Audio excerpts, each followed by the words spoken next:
তারেক রহমান বিলেতে 17 বছর কেমন ছিলেন, কিভাবে ছিলেন, কেনই বা তাকে বিলেতে যেতে হলো তা নিয়ে অন্তহীন কৌতূহল। কখন, কিভাবে ও কারা তাকে গ্রেফতার করেছিল এবং অমানবিক নির্যাতন চালানো হয়েছিল তা দীর্ঘ সময় ধরে অজানাই ছিল।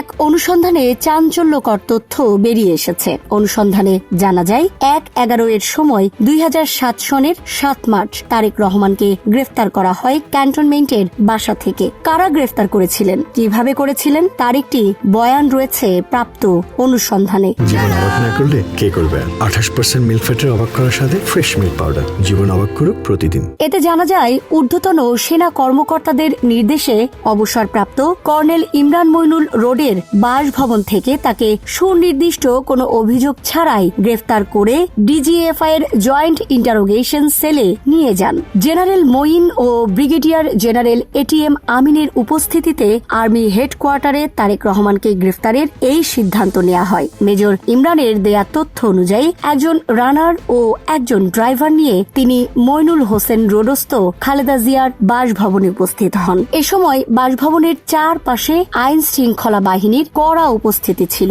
মেজর ইমরান বাসভবনের মেইন গেট দিয়ে প্রবেশ করে বাড়ির ভেতরে নিজ গাড়িতেই অবস্থান নেন। আনুমানিক 3 ঘন্টা পর তারেক রহমান বাসভবন থেকে বের হলে মেজর ইমরান তাকে নিয়ে গাড়িতে ওঠেন, নিয়ে যান নির্ধারিত গন্তব্যে। কিছুদূর এগিয়ে যাওয়ার পর মেজর ইমরানের সঙ্গে থাকা রানার তারেক রহমানের মুখ কালো কাপড় দিয়ে ঢেকে দেন। এ সময় তারেক রহমান জানালা খোলার জন্য অনুরোধ করেন, কিন্তু নিরাপত্তার কারণ দেখিয়ে মেজর ইমরান তা নাকচ করে দেন। এরপর টিআইবির দায়িত্বপ্রাপ্ত কর্মকর্তারা তারেক রহমানকে জিজ্ঞাসাবাদ শুরু করেন। টিসিআইবির তৎকালীন ভারপ্রাপ্ত জিএস অবসরপ্রাপ্ত লেফটেন্যান্ট কর্নেল সাইফুল ইসলাম জোয়ারদার সেখানে উপস্থিত ছিলেন। তার নির্দেশেই অন্য কর্মকর্তারা বিশ্রী ভাষায় তারেক রহমানকে গালিগালাজ করেন।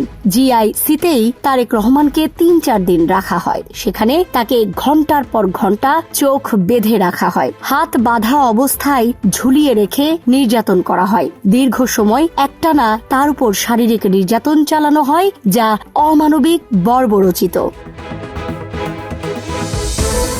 তারেক রহমানকে 2 বার জিআইসিতে আনা হয়। 2007 সালের ডিসেম্বর মাসে টানা কয়েকদিন জিআইসিতে তাকে জিজ্ঞাসাবাদ করা হয়। অবসরপ্রাপ্ত কর্নেল আব্দুর রব খান তার জবানবন্দিতে উল্লেখ করেছেন, অবসরপ্রাপ্ত লেফটেন্যান্ট কর্নেল সাইফুল ইসলাম জোয়ারদারের নির্দেশে তারেক রহমানের কাছ থেকে একটি জোরপূর্বক স্বীকারোক্তিমূলক জবানবন্দি রেকর্ড করা হয়, যে জবানবন্দিতে তারেক রহমান তার ভুলের জন্য জাতির কাছে ক্ষমা চান বলে দাবি করা হয়।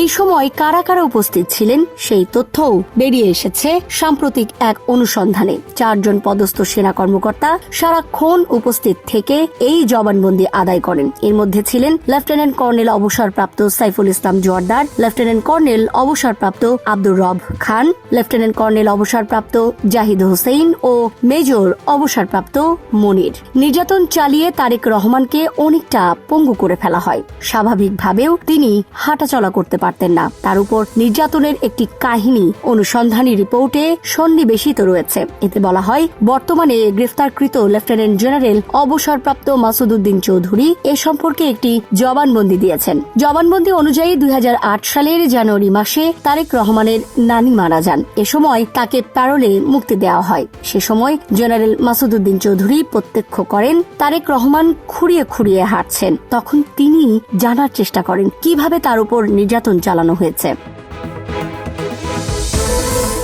পারিবারিক যোগাযোগের মাধ্যমে জানতে পারেন ডিজিএফআই এর অফিসাররা তার উপর অমানবিক শারীরিক নির্যাতন চালিয়েছেন। এতে তিনি বিচলিত হয়ে সেনাপ্রধান জেনারেল মঈন ইউ আহমেদের কাছে জানতে চান কেন এই নির্যাতন চালানো হয়েছে।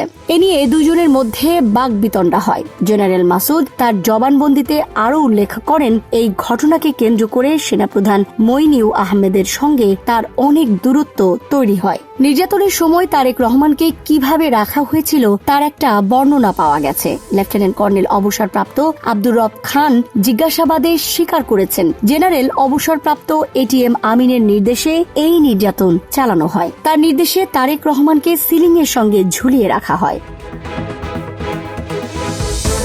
ওয়ারেন্ট অফিসার ফজলু জিজ্ঞাসাবাদে বলেছেন, ব্রিগেডিয়ার আমিন তাদেরকে বলেছেন পরবর্তী নির্দেশ না দেয়া পর্যন্ত ঝুলন্তই থাকবে। এক পর্যায়ে সিলিং থেকে তিনি পড়ে যান এবং কোমরে প্রচন্ড আঘাত পান। বছরের পর বছর তারেক রহমানকে হাসপাতাল থেকে হাসপাতালে যেতে হয়েছে। এসব ঘটনায় 7 পদস্থ সেনা কর্মকর্তার উপস্থিতি নিশ্চিত হয়েছে অনুসন্ধানে। এই অফিসাররা হলেন ব্রিগেডিয়ার জেনারেল অবসরপ্রাপ্ত এটিএম আমিন, তৎকালীন টিসিআইবির পরিচালক; ব্রিগেডিয়ার জেনারেল অবসরপ্রাপ্ত চৌধুরী ফজলুর বাড়ি, তৎকালীন টিসিআইবির পরিচালক; লেফটেন্যান্ট কর্নেল অবসরপ্রাপ্ত সাইফুল ইসলাম জোয়ারদার, তৎকালীন ভারপ্রাপ্ত কর্নেল জিএসটিআইবি; লেফটেন্যান্ট কর্নেল অবসরপ্রাপ্ত আফজাল নাসির চৌধুরী, তৎকালীন জিএসও 1; লেফটেন্যান্ট কর্নেল অবসরপ্রাপ্ত আব্দুর রব খান, তৎকালীন জিআইসি অধিনায়ক টিআইবি; লেফটেন্যান্ট কর্নেল অবসরপ্রাপ্ত মোহাম্মদ ফরিদ উদ্দিন, তৎকালীন জেএসও 1; এবং মেজর অবসরপ্রাপ্ত মনির, তৎকালীন জেএসও 2 টিসিআইবি। জীবন অবাক না করলে কে করবে? 28% মিল্ক ফ্যাটের অবাক করার সাথে ফ্রেশ মিল্ক পাউডার। জীবন অবাক করুক প্রতিদিন। জিজ্ঞাসাবাদে মাসুদউদ্দিন চৌধুরী দাবি করেছেন, তারেক রহমানের উপর নির্যাতনের সঙ্গে তিনি সম্পৃক্ত ছিলেন না। জেনারেল মঈন তাকে অন্যত্র পোস্টিং দিয়েছিলেন, পিএসও হিসাবে দায়িত্ব পালন করছিলেন। তারেক রহমান তার নিকটাত্মীয় বলে জেনারেল মঈন তাকে দূরে রেখেছিলেন, এটাও দাবি করেছেন জেনারেল মাসুদ। তারেক রহমানের সঙ্গে জেনারেল মাসুদের কেন দূরত্ব তৈরি হয়েছিল তারও বর্ণনা দিয়েছেন জিজ্ঞাসাবাদে। বলেছেন, অপারেশন ক্লিন হার্টকে কেন্দ্র করেই এই দূরত্ব তৈরি হয়। 2008 সালের 11 সেপ্টেম্বর তারেক রহমানকে বলপূর্বক দেশ ত্যাগে বাধ্য করা হয়। এর আগে একটি অঙ্গীকারপত্র সই করিয়ে নেওয়া হয়। Desk report, Dhaka express.